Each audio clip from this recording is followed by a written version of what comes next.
having trouble finding all my controls. No worries. All right, thank you. Yeah, and thank you all for your flexibility and understanding with this whole technology.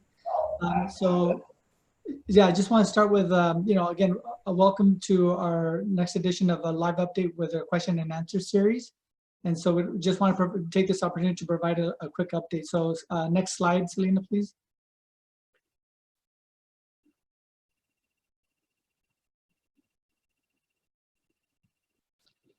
So again, as I mentioned, welcome. I just wanted to provide a little reminder that in early August, we did the announcement that we were going to start with a remote plus learning model.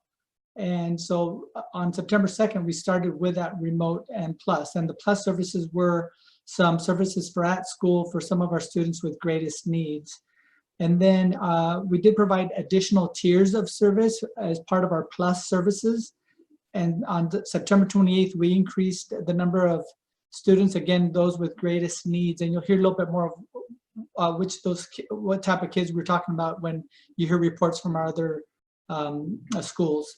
And then we did the same with additional more reporting of bringing in more kids for plus services on October 12th for our middle school and high school students. Next slide, Selena. So really, again, next steps, we'll be sharing those here shortly, but I just want to remind everybody that one of the two, we really look at two main things. One is our county case numbers.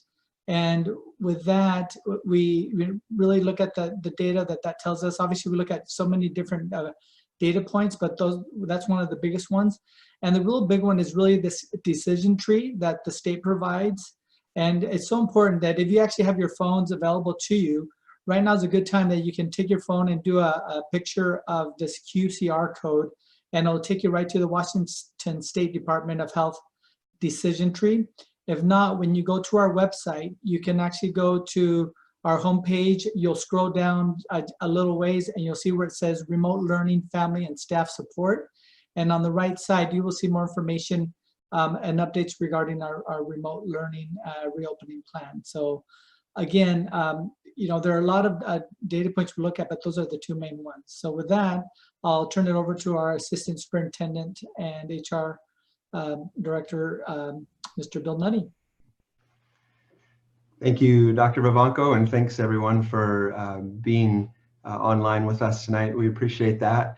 I'm going to share some specifics about the current county case numbers and talk a little bit about our next steps here in Mount Vernon and the planning work that's been underway since we opened school in September. If you go to the county website today, one of the metrics that we track is the number of new cases over the last 2 weeks per 100,000 people. And that number today on Skagit County's website is 49.5, which is kind of right in the middle of the moderate risk range. Above 75 is high risk and below 25 is a lower risk. On October 8th, the health officer, Dr. Liebrand, he's the health officer for Skagit County, released a statement expressing concern about the upward trend of the cases in Skagit County. If you were with us on a previous Q&A or have tracked this data, we've seen it since September in the 30s, sometimes even dipping down into the 20s, which gave all of us a lot of optimism about being able to continue bringing students onto campus for in-person learning.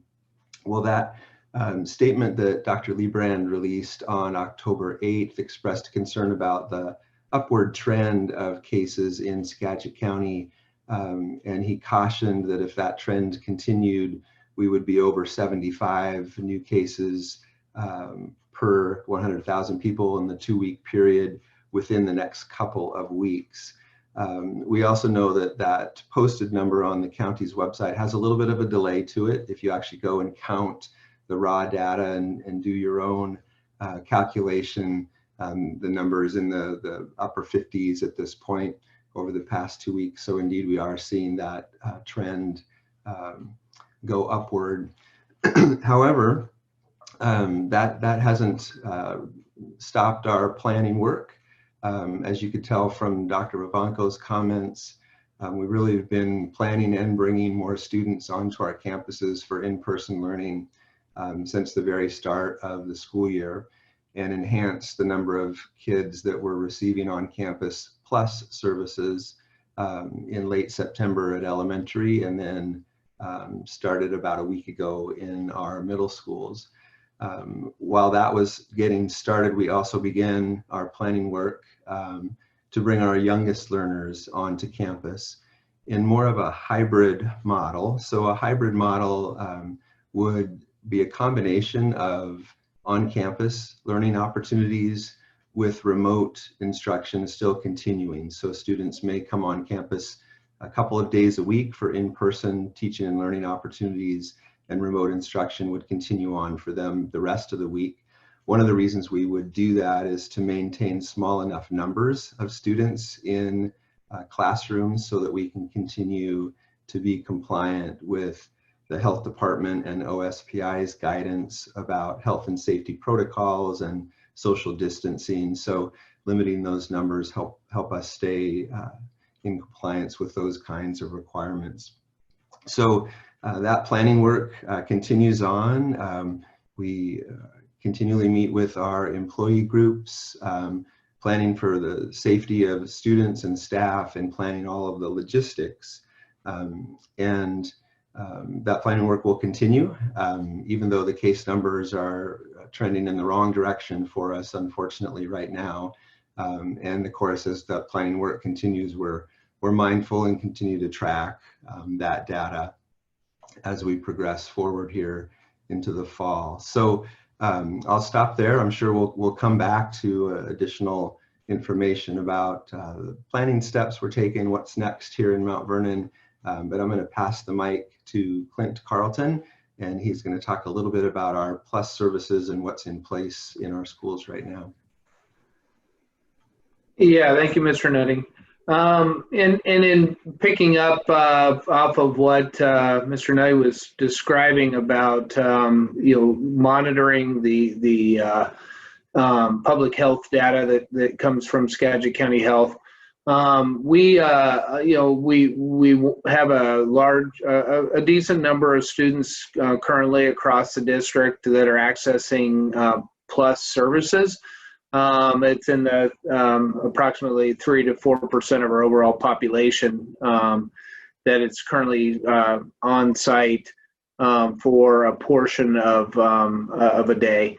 And for those students that are accessing PLUS services, it's critically important. And as we continue to plan further for expansion of PLUS and hybrid learning, it's critically important that we have a partnership with our families and the community to ensure that we can continue to see case numbers not increasing in the county, and monitoring for daily health for students accessing our PLUS services and potential hybrid services in the future. We currently have families utilizing a daily health attestation, which is a form where it's daily expected that we have a honest attestation of the individual who is attending school's health, and looking at the specifics related to symptoms of COVID-19.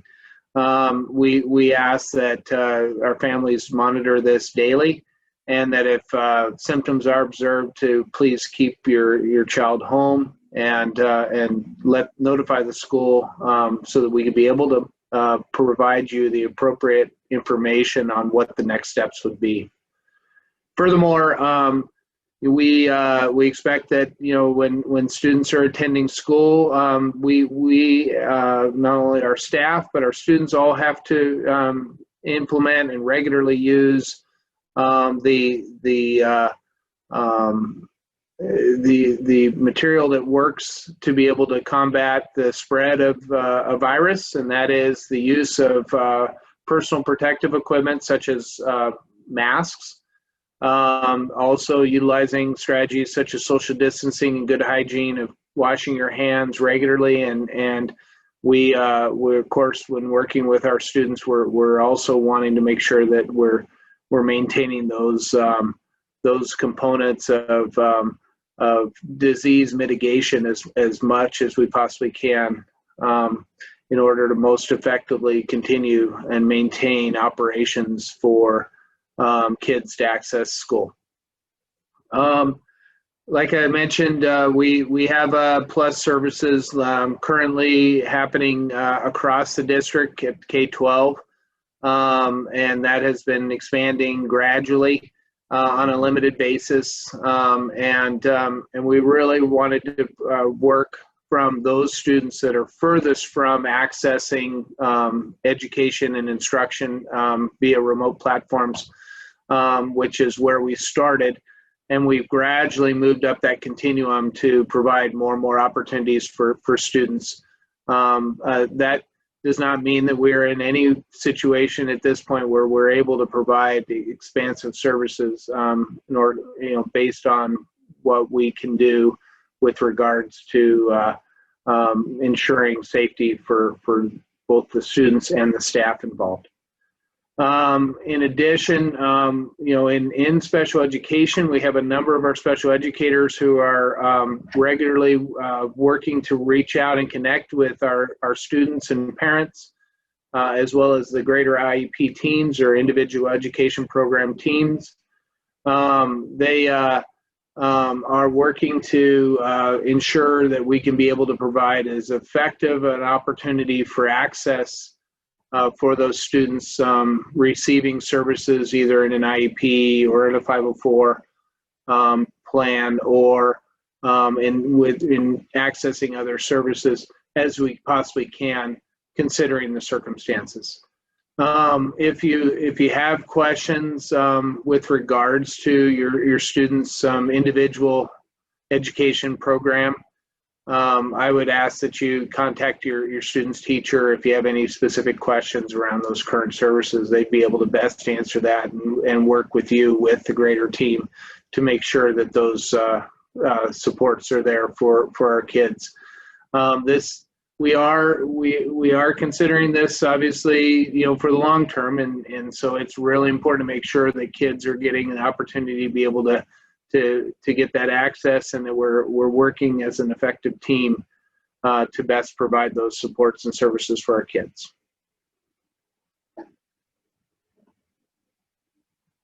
So I think I hand it off at this point to Stephanie Thomas, our director from Teaching and Learning. Thank you, Mr. Carlson. I am excited this evening to provide an update on how we're doing, how we're progressing through remote instruction. This was certainly new learning for us as educators and for all of our students as learners. And remote instruction has engaged families in the daily teaching and learning process in a way that hasn't been possible or common. So we've enjoyed that additional connection with families as they're seeing and speaking with and communicating more frequently with teachers. That's been a small, but also, I think, very powerful celebration that has come out of a circumstance that's certainly been very challenging. So a couple of our updates, and starting with remote instruction, we were we were focused around this access to technology and our fluency with the tools that we would use to deliver remote instruction, like Zoom or Google Slides or some of the different technical pieces. And we have happily progressed through a fair bit of that initial ramp up and phasing of addressing the tools. And we're starting to see sort of the tools themselves recede into the background a bit, and the real teaching and learning piece come more to the fore as technology becomes just one of the things that we use in the classroom now in a way that's very different from the classroom setting as we were previously used to it. As I mentioned, one of the celebrations that I have heard repeatedly from teachers that I've spoken with and other school staff is that the communication between teachers and students and the communication between teachers and families and building staff is just becoming much more fluid and more robust, and is meeting some of the needs that were there to just get clear and concise understanding of how do we do this, what do we click on, and then what comes next as far as what are we learning about. So that's one of the consistent celebrations that I'm hearing related to remote instruction. Another piece that is really starting to develop, and I sincerely hope that students and families would echo this, is the development of routines to really build that student efficacy, that confidence in the classroom. When we first started with remote instruction, teachers and students were coming to a new space that they weren't familiar with, in the sense this isn't how they were used to coming together to learn. And now there's this confidence. I'm hearing wonderful stories and seeing great examples of students coming to the classroom, the remote classroom, confident. They know what to do, they know what to expect, and they are becoming leaders in that space because they have come to feel that sense of efficacy or confidence in the remote learning setting. So those are some of the areas where we've seen some real progress related to our navigation of remote instruction. Through that student confidence and knowing what to expect and how things work in this remote setting, we're seeing increasing student engagement. And one of the tools that teachers are using is breakout rooms, small spaces where students can speak with one another.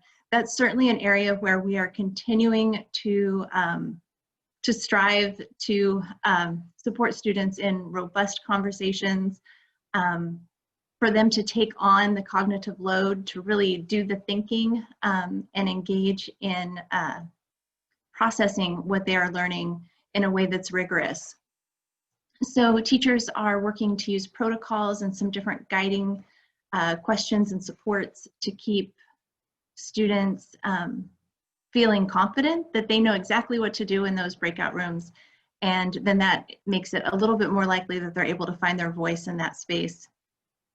And as teachers are navigating the remote instruction setting, I'm hearing more and seeing more frequent, feedback to students, very specific pieces where students might need to adjust their understanding of a concept, and then some differentiation for students where they are providing just right instruction for small groups.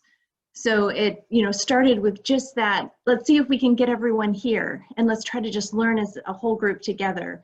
And now we're really seeing the sort of traditional sophistication that you see in the classroom when we're there in person playing out in this remote setting. So it is very exciting to see this sort of come to fruition, while at the same time we are working on and incredibly eager, as it is safe, to have our students back in a physical space with us.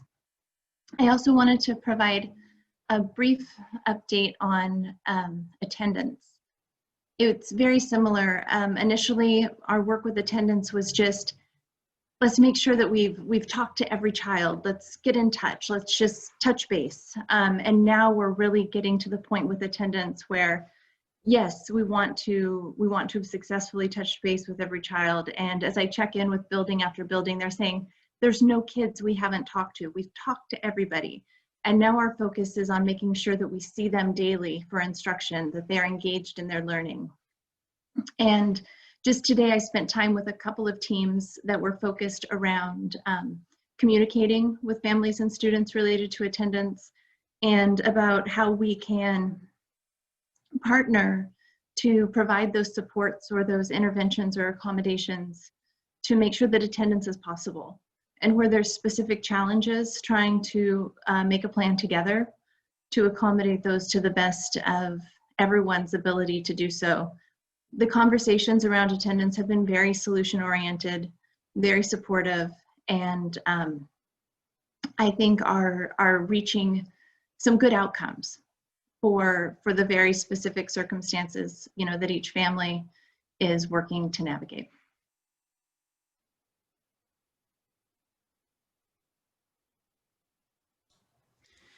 Good evening. Just wanted to share a little bit of information about our family outreach and some of our child care partnerships. So our building staff, our liaisons have been working incredibly hard to support helping our students get connected to online learning.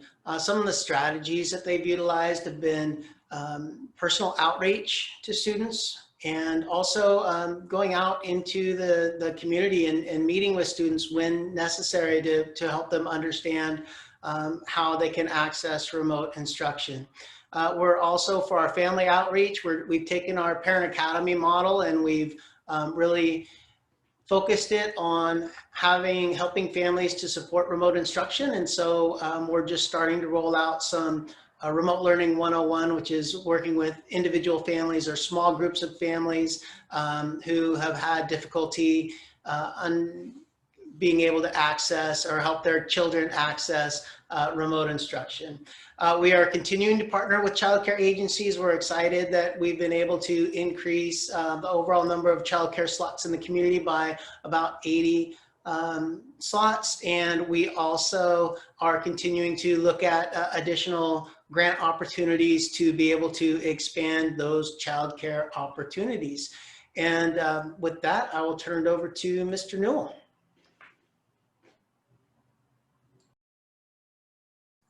Thank you, Mr. Berard. So I'm going to talk about Jefferson, but really you can look at it with the lens of most of the elementary schools have something similar going on, but each of us are slightly different according to our specific programs and demographics we had. So we started with the plus students right away as the year started out. So we were 2 years in, and the original group of kids that came in were the kids in our behavior program that really would benefit from having some face-to-face with the teachers.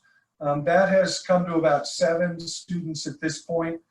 They are there for 4 days a week, and they're here in the mornings, and a couple that stay. Our special education teachers were kind of the second in line, and they realized that some of their students, due to their IEPs and specific inferences, really did need to be in school and in person. And so those kids are in, and there's about 10 at Jefferson that are there. And then we had the plus kids that were in the cafeteria, and we had to keep our cohorts to a size of 22 or smaller. And this included the adults in the room, and this was per health department guidance. And the kids that we chose for that were kids that we had not seen since last March. So they were going on 5 months of absolutely no school whatsoever. And we made contact with the families and the kids, arranged for transportation, and they come 4 days a week. There's a group that comes in the morning, and then there's another group that comes in the afternoon. The primary reason for them to be there is for them to plug into their classes, to teach them the online materials, and to teach them how to navigate that system. And it's been very successful. The teachers that I've talked to that have kids that are in that plus program have been pleased, A, because they're there, and B, because they are actually plugged in again to school, which is really important to what we're doing. The second group that I'm going to talk about is the remote learners. And most of you that are listening to this, if you have elementary kids, you've probably seen variations of this. If you're secondary, you may not, because it's a different thing. But we realized early on that some of our kids really would benefit from paper pencil packets. And pretty quickly, the teachers realized that if they use that to support their synchronous learning in the classroom, in other words, the stuff that they were doing live, it really helped out. So we have grade levels now that give out materials each week. And then as they go through their materials during the week, they refer to that paper pencil material, and the kids can actually do the work, and then they bring it back and turn it in. We also have a group of teachers that give out materials. So our Voyager program, which is our high cap program, and grade specific programs that have projects to do, because we realize staring at a screen all day is not the most beneficial way to learn for elementary kids. And so we try to get projects out. We also have a makerspace program that our librarian has done, Mrs. Hodges. And so the kids have materials that last them all month and projects that they can do above and beyond just regular classroom work. And then finally, you know, we've realized that due to the kids and the nature of the attention spans and their age, a blanket statement to say you'll be online for an hour and a half solid might or might not be the case. And certain days there's time for wiggle room, certain days there's time for kids to, you know, break out of a meeting early or go to work online that they can do. And so there's been a lot of adjusting as we go. And that's one thing that really has shown through is teachers using their professional judgment to best reach the kids. So that's kind of how the elementary is going right now. And like I say, every elementary school is slightly different, but the generalities are the same. And with that, I'll turn it over to, I believe, Mr. Riddle. Hi, everybody. I stole Mr. Newell's slides and then changed the details. A little bit about our Plus program. Between the two middle schools, we've got about 100 kids in building right now. That started on last Monday, so we're a week and a half into it. And we have students that are in special magnet programs and also kids who, for a variety of reasons, we haven't had good contact with. And so in LaVenture, we've got 5 different groups scattered throughout the building of about 10 to 12 kids, and then a couple of special programs. Baker's got a similar model. And as we are able to allow to get capacity, we fill it up. So in a week or two, we might have more than 100 kids in our program. It really depends on our resources. And that's working out really well. It's kind of like Mr. Newell said, it's been great to have kids in the building, and they are by and large being connected much, much better than when they're in remote learning, when they don't have anybody to supervise. For our remote learners, we're still on the model of 4 live classes every Monday, Tuesday, Thursday, Friday. And so basically we have 2 class periods. Each kid gets some work to do on their own, and they have a live session with each of their teachers in addition to having advisory. And the asynchronous, or the remote, the learning people do on their own is often the new material. And then when they meet in class, that's reinforced and sort of they go a little bit deeper into that learning.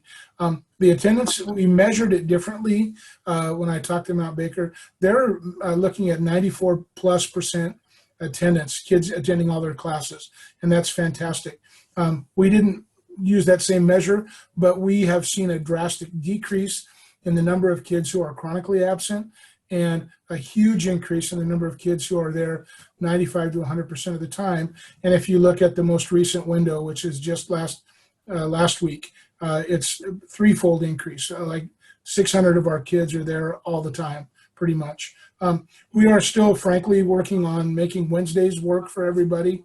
It's a little weird to have no live classes and still have to do attendance and do assignments, and that has caused some confusion with people. And we've really been trying to work with that and make the message clear and get our teachers to make a real clear, simple way for people to know what to do on Wednesdays. Still a work in progress, but I think it's getting a little bit better. And with that, I introduced my colleague, Dr. Terri Wattawa at Mount Vernon High School. Thank you very much, Mr. Riddle. I would just like to start with acknowledging, I don't think there's a person on this panel that believes that remote is as good as in-person instruction. We know that, but we are bound by making sure kids are safe, and we want to make sure that they get what they need. And so that truly this plan is wrapped around that. As far as the high school is concerned, we are following the district's decision tree in terms of who comes back on campus. So we have a handful of special ed students, our McKinney-Vento homeless students, our at-risk students who have priority on campus, but we were also reaching out and making contact with those families that need additional support and trying to find ways that keep us all safe and still make that connection. As far as athletics are concerned, we are following the WIAA as well as the Department of Health guidelines, which sometimes sounds a little strange, as in wearing masks while you're running up and down the court. But again, that's designed to keep everyone safe, because we know that COVID-19 is transmitted through droplets in the air. As far as outreach goes, we've increased our messaging to families regarding attendance and grading. High school parents can expect to see mid-trimester progress reports coming home soon, as well as receiving more intervention outreach phone calls from advisory teachers and staff. And we are looking at connecting in both SEL as well as academics, knowing that kids need that wraparound support, making sure that they are okay mentally and know that there is a caring, connected adult for them, as well as helping them with the academics. And then we are also expanding our concerns meetings and bringing in students, parents, and support agencies to help those students who are at risk, who have struggled to connect, we know are most, who are struggling the most with the remote instruction. And again, we are here to serve students, and we are here to help. And we are all very excited about the end of this virus and the advent of a vaccine. And next up is transportation, I believe. Yes. Thank you, Terry. Thanks, everybody. I'm excited to be here, and thanks for the opportunity to share a little bit about what is going on in the world of transportation. So in transportation, you know, safety is always our #1 priority. So during this health crisis, that's no exception. We've had to adjust how we do things so that we can get kids to school safely. As we know, we have a social distancing on a bus is not always possible. In some buses, the whole bus itself is not even 6 feet wide. So we've had to get a little bit creative. Some of the things that we're doing is we have recently changed to the 3-ply masks instead of cloth face coverings for staff. This is at recommendations and guidance from LNI and other sources, just to provide a little bit more protection. We've increased ventilation, and hopefully it doesn't get too wet too fast so we don't show up to school with soggy kids, but we're trying to open as many windows as possible and roof hatches to make sure that we have good airflow on the bus. Sanitation is done between each load of students. We are sanitizing at the schools if necessary, or back here at the bus garage multiple times daily, and also high touch surfaces like handrails. And we've also implemented mandatory seating charts so that if there is any kind of exposure, we have an easy way for contact tracing. All of that being said, we're currently transporting about 390 kids at some level. Like Mr. Carlton mentioned, some kids are going 1 day a week for an hour, and some kids are going multiple days for several hours. So the schedules are varying, but right now we have 6 big buses, and almost all 20 special need buses are all out there. We have kids sitting as far apart as possible, no kids in the same seat unless they're from the same household, and spaced as far as we can. I don't think any one bus has more than, a small bus has more than 6 kids on it right now. So in that respect, we're keeping kids safe. Big buses have a little bit more kids, but a lot more room. So we're able to keep everybody spaced out. One of the most exciting things that we have started doing is in collaboration with nutritional services and doing the evening food distribution sites So we've had the opportunity and the pleasure to work pretty closely with nutritional services and being able to provide food in 2 sites around the district after hours for working families to be able to pick up a bag of breakfast and lunch for the week. So we're really excited about being able to help the community in that way. So thank you. And with that, I will pass it over to David Connors from Nutritional Services. All right, thanks, Kelly. Good evening, everybody. I just wanted to give a quick update on what we're doing and where we're headed in the next few months and the rest of the school year. So as you know, every school right now is open 10 to 12, give or take, and we're serving 2 meals at once, breakfast and lunch. So on any given week, we're feeding about 2,000 students, which is pretty darn good. During the normal school year, we would probably serve about 3,500 per day. So we're hoping our number increases as we go through the year. As Kelly mentioned, we're really excited about our new evening program. What it is we found that a good number of families didn't have access to food during the day when it's offered. And so what we're able to do is offer a 5-day meal kit in basically an old grocery store brown bag size, 1 per child, and it's 5 days worth of breakfast and lunch. And every night of the week, Monday through Friday, we stop at probably 2 or 3 sites, not at the schools per se, but in some high need areas. And we've had a lot of great comments, a lot of happy customers, and we're just going to try and keep growing this program and meeting more need. Also, just a quick note, if your child or student attending one of our schools, well, not necessarily attending, but coming to school to get food, has a special medical diet, please reach out to food service and we'll see what we can do to accommodate you. And lastly, just want a reminder that from now until June, when the school year is out, everybody will eat at no charge.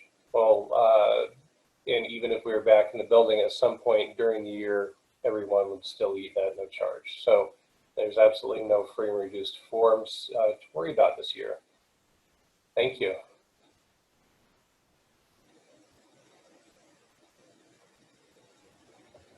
Hi, I'm Tim Papendorf. I'm the technology supervisor for the district, and I just wanted to say really quickly that I know technology can be a powerful tool, but it can also be a big challenge, and my team is here to help. So if you need any support or have any questions, please call our help desk line, and my team or I would really love to get your issue resolved.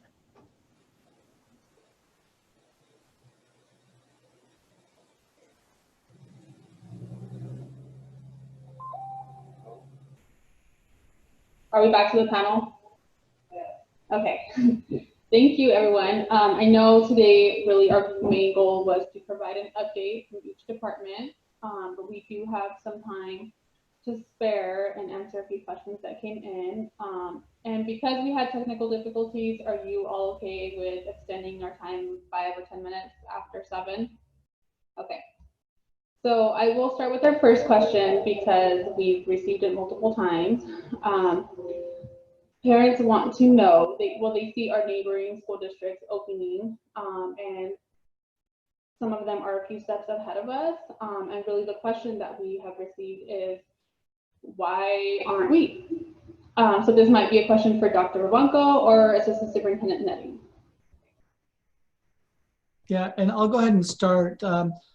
One thing is, when you look at just with it, for example, within the county, we are the largest school district in the county. So whenever you have more students and staff, it just adds, just more variables and challenges that you have to work through. So it is going to take a little bit more time. That being said, we are working with a sense of urgency. And again, like Dr. Wattawa said earlier, none of us want to have this remote, but we're doing what we think is most appropriate under the conditions that we're faced. And as an example, just so we know, 64% of the school districts in Washington State are either remote right now or in what they call small group settings and remote, which is really where we fall under that category. So that's 64% of our schools, which equates to about 85% of our student population. So really, we're in the majority in that respect. I know it's difficult to see that when we see all our neighbors are going in that direction. But again, we are the biggest school, so it just takes a little bit more, variables or challenges that we have to work through to get that make that happen. So I'll pause there and see, Bill, I'm not sure if anything else you want to add on that. Yeah, I would be happy to. First of all, I want to thank the folks in the audience for kind of bearing with us through the sharing of some information. While I think it's important for people to know the kinds of things that are happening sometimes behind the scenes, I also just want to acknowledge that the main question on everyone's mind is, when are we going to be back? When are we going to be back to normal? When will we have K-1-2 like we're seeing in some other places? So I want to just talk about two things and just name them. We are being cautious. And so while some districts began to look at their youngest learners, we invested in building on the PLUS model, and we added more kids to in-person learning through that strategy. We're also being cautious so that we can hopefully maintain a stability of services. We met with the county health officials or leadership a week ago, along with other county school district leaders, and they are supportive of all of the district plans across Skagit County, including ours. And they also express nervousness about the trends that the cases are going in Skagit County. And that leads us to be cautious. It is a big lift to transition from one instructional mode to another. It is even more challenging, I would suspect, to have to move back after you had extended services, to find yourself in a situation either because the community health data is causing us to take a more conservative move, or we have issues with our own sites and setting that lead to outbreaks, and we have to move back for health and safety reasons. So I want to name those two things and just be open about we're being cautious, and we're being cautious because we want to try to ensure that kind of stability for our students, for our families, and for our staff. That doesn't mean that every day the kinds of questions that we see in the Q&A tonight, or that Selena sees in the Facebook feed, we don't see. We see them every day. We see them here at the district office. We see them in every school office. Teachers see them, hear them at the grocery store every day. And as Dr. Wattawa said, this is no one's preferred model. But given the circumstance that we have, we're going to proceed with caution. At the same time, there is a lot of work happening such that when we're able to bring more students onto campus, we've done the planning work to the best of our ability to ensure that we do that safely and in ways that will give us the best chance at having stable instructional models. So let me stop there. Perhaps Dr. Ravanko has more things to add, but I just wanted to name those two pieces. No, again, I think that's exactly it. We're just really trying to take those cautious, measured approaches. And again, we do want to move as quickly as we can, but again, we don't ever want to do something that's going to take us with some steps back. So we are planning, we are continuing our planning with our next step of bringing our early learners in. And so we are ready to move forward when the time approaches. And you'll notice we haven't really set a specific date because frankly, we don't know. We don't want to put a date and then just to find out that there's a huge spike and then we have to retract that date. So as soon as we have a pretty confident date, then we will share that. Thank you. So when we first made our announcement in August, we set our plan through December 18th, I believe. I may be off a day or two. As we begin to approach that date, when can our family begin, or when can our families expect to receive an update as far as school, what school will look like after December 18th? Okay, I'm happy to start. So first, I know that we're going to send a communication, just a recap of what we're talking about here now, to all our families, probably the end of this week. We put, as you recall, again, we put a December 18th date of a remote plus for Safe Start to go at least through December 18th. We're hoping that probably by the end of November, we would have a better understanding of where do we go next. Again, our hope is that we continue to bring in more students at school. But we also have to be realistic because, you know, right after December 18th, what comes up next? Holiday break. You know, it's going to be a holiday break for a lot of families. And the trend we have seen is an increase in infections. So really, those are the kinds of things we have to look at. So my point is that we're going to be cautious of whether we can say right away that we can bring people back on January 4th. It's hard to say that right now.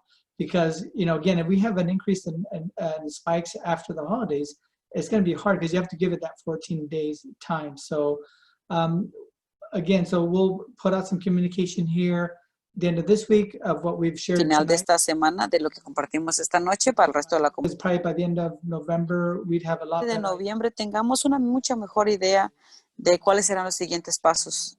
¿Alguien más quisiera? Okay.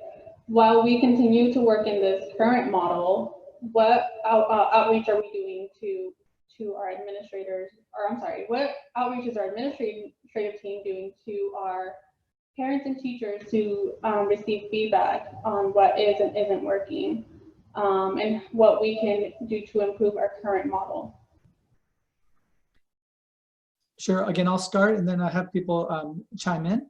So one is that we do have obviously daily and weekly communications. I mean, every day, like I know I personally have weekly communications with each of our district leadership team members, and I also have communications with our administrators. And as you know, they're working with our teachers all the time. So we're constantly getting daily input and feedback from our teachers, as well as our parents. I think our administrators are reaching out to our parents to find out how we can continue to tweak our service and model, how we can continue to make improvements. So again, these comments and questions that even we're getting tonight, they don't go unheard. We do hear them and we address them, and we look at, you know, those examples of how can we continue to improve and proceed again as quickly as we can, but as safely as we can. So again, that's why we proceed cautiously. So I'll stop there, see if anybody else has anything additional to add. Yeah, I would add one other piece that your question makes me think about, Selena. When we're engaged in our planning for our youngest learners, one piece of information that's really obviously important is how many of our parents of kindergarten, first grade aged kids are interested in sending their students back to school. We need that kind of data so that we can plan how many classrooms, how many instructors need to focus on in-person teaching and learning, and how many parents may opt to continue in a remote mode.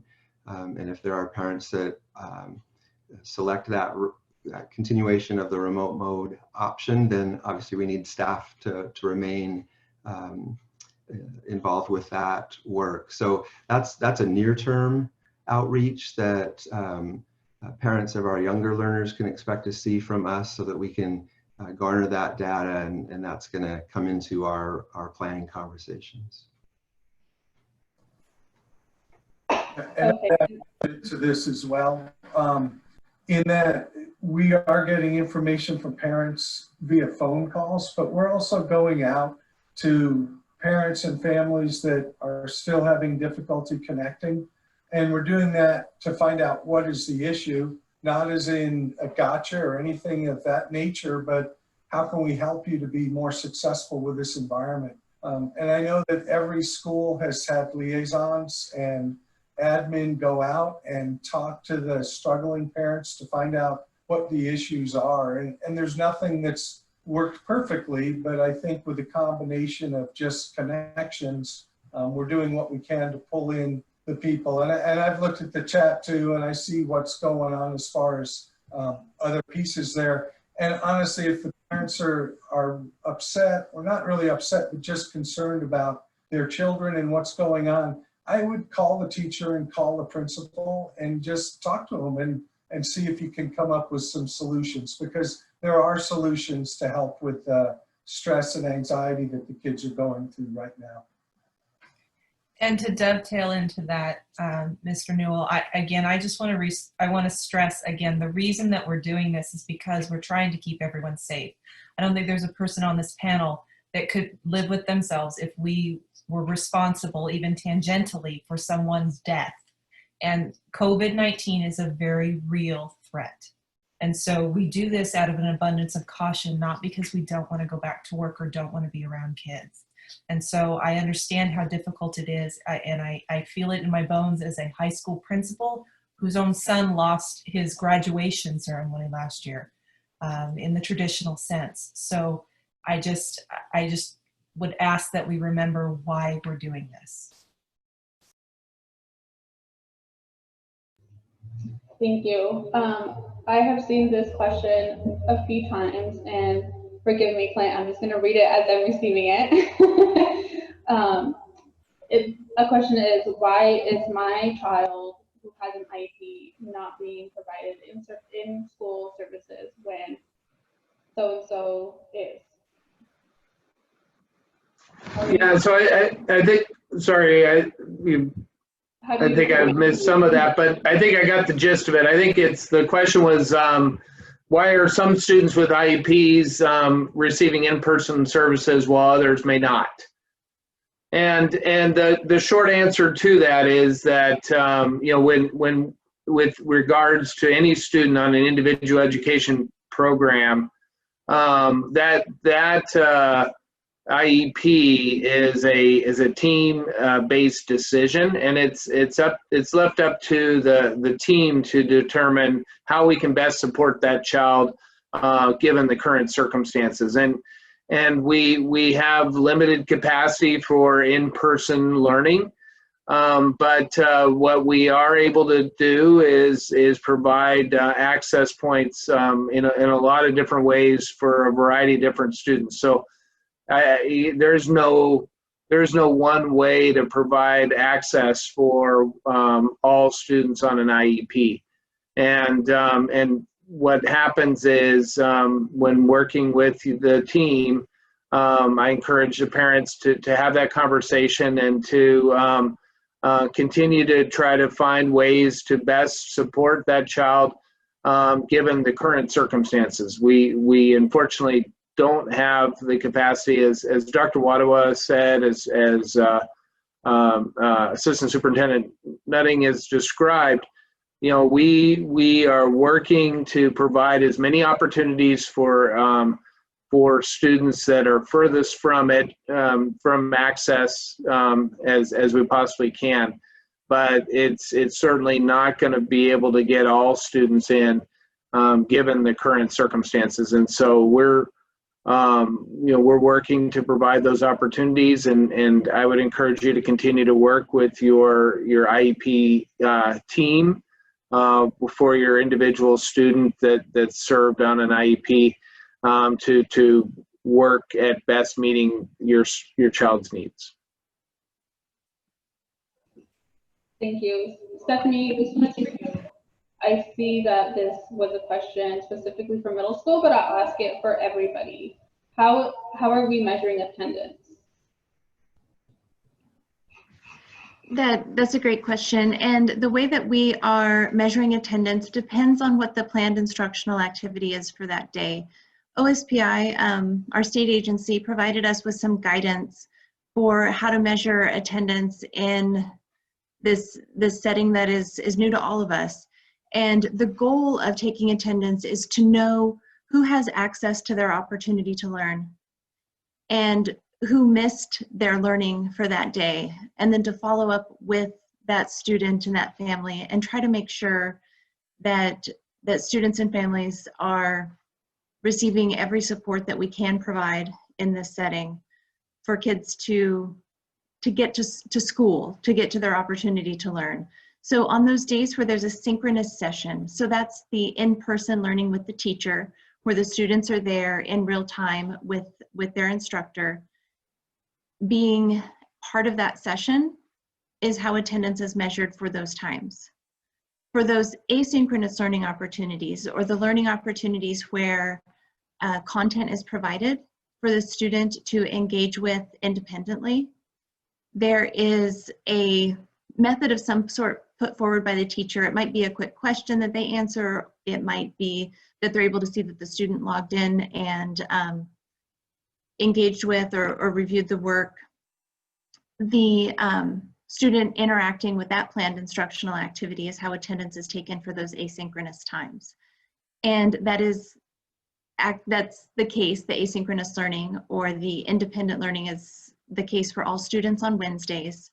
And then there are, at the secondary level, some additional times where attendance for that day is based for some classes on independent learning. I would welcome additional, specifics or details from any of our principals on the panel. I know that they're closer to that work on sort of a daily troubleshooting basis, as we have just, I know that teachers and buildings have made huge efforts to try to make attendance straightforward and easy to take and track, while at the same time acknowledging that, there's so many things, as we've all acknowledged in one way or another this evening, so many things that are easier in person. And this is certainly one of those examples of something that is a lot more straightforward and easier to say, how do you take attendance?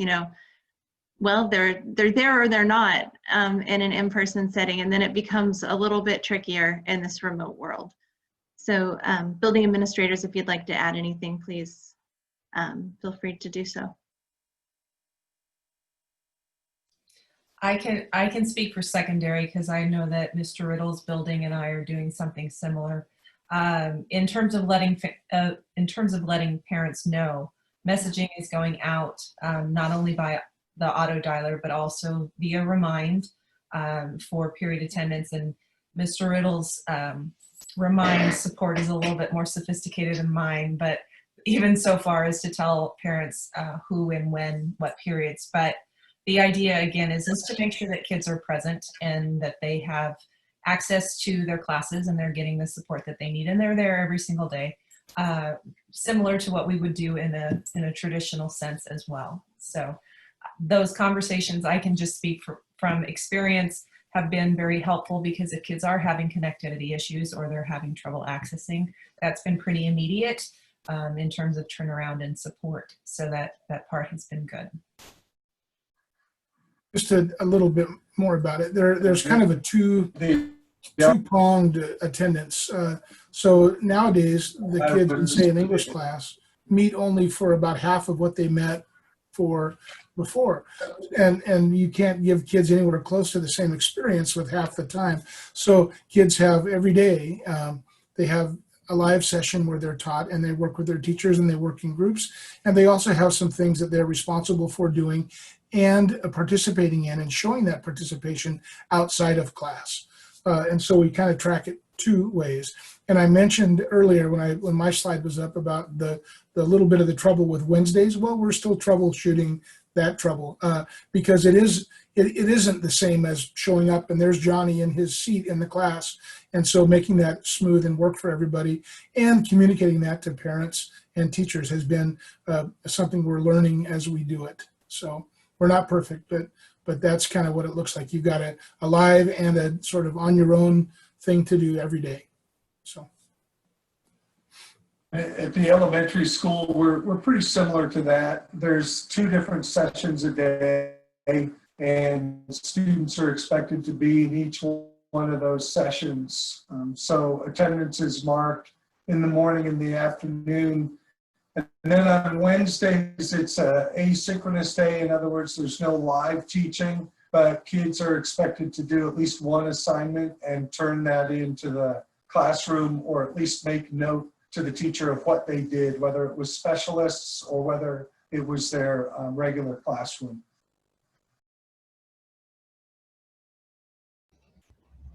Thank you. I do want to be respectful of everyone's time, so I will wrap it up. But I want to make sure that if some of you are seeing the comments or questions in the Q&A, I want to read this very kind comment from a community member. It says, not a question, I just want to sincerely thank each of you and all MVSD employees for your commitment to our children. I can't even begin to express my gratitude for your leadership, hard work, and dedication. I appreciate all that you have done. I really wanted to read this out loud because I see that we have multiple teachers and staff members attending this. We did have difficulties with connecting to our Facebook Live, so this was recorded and it will be available on our website this week. A reminder, questions can always be submitted to questions@mvsd320.org. I will let everyone go, but I will stay on for about 5 to 10 minutes. For those of you who didn't get your questions answered, please feel free to add your email address, and then I will collect those, and we can, and then we'll distribute to our appropriate administrator and make sure that you get your questions answered. Dr. Wattawa, do you have anything to close with? Sure. Just a couple of things. One, again, first of all, thank you everyone for your grace and understanding. I know it's frustrating. It truly is. I mean, it's a challenge. But as you know, looking at the statistics, we've had in our country about 18,000. So almost basically, you can imagine the population of Skagit County disappearing and disappearing twice, because that's the number of people that have died in this country. And it's just a reminder that this is a pandemic. And again, it's a reminder that it's really us against the virus, and that's it. I mean, we're all trying to do the best we can, what we feel we need to do to keep everybody safe. Maybe at the end of this, we might see like, wow, Mount Vernon was really super slow and they shouldn't have done that. And you might be right. But on the other hand, if things continue to go, and we hope that it doesn't go that way, but we're just doing what we feel we need to do to do what's right for the safety and health of our students and families. So with that, I just want to say thank you. Again, appreciate your patience. We're going to continue to do the best we can with our ongoing reopening plans. So thank you so much for your time. Bye.